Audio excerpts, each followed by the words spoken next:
Hey guys, welcome back to my channel. If you're new here, welcome. My name is Tori. Before we even get started with this video, y'all already know the routine. Go ahead, hit that subscribe button, hit the thumbs up button, and go ahead and leave a comment below. So as you can see by today's title, we are continuing our series of 5 things that I wish I knew. Today's topic is going to be really 5 tips that I want to give to new home buyers out there. And not just any new home buyers, but first time home buyers, because you guys know this is such a stressful process. So I wanted to go ahead and give you some tips that I'm using for myself. And let's go ahead and get into today's video. So tip number 1.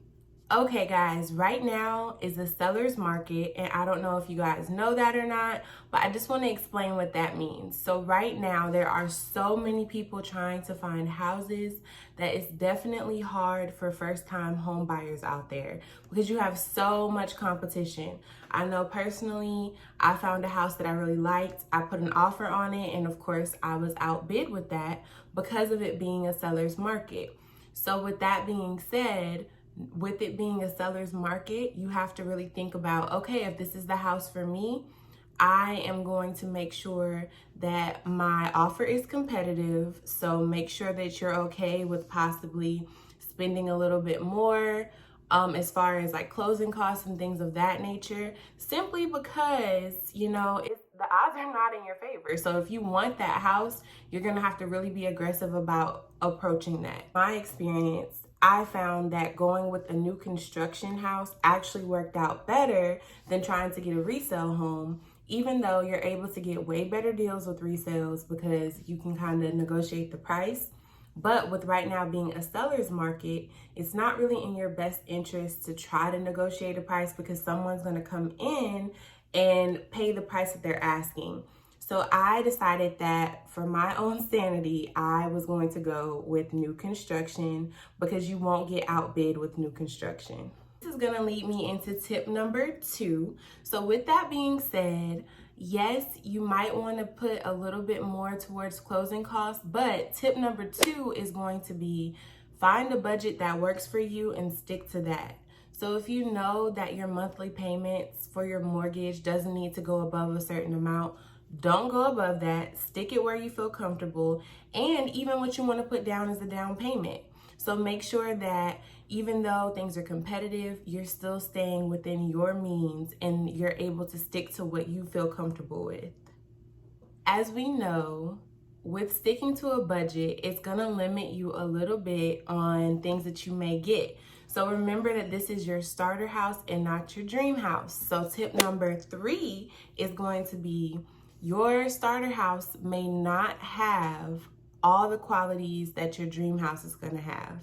I know personally, I had a 2.5 or $2.6 million dream house in my head of what I wanted with a $260,000 budget. So it's like, okay, girl, you're not going to get everything you want in this starter house, and that's okay because this is a stepping stone to get to the real house that you really want. So yes, just keep that in mind with your budget. Personally, I went back and forth with wanting to go up on my budget or really going to maxing out the loan that I was approved for. And I was like, okay, that's not really what I want to do.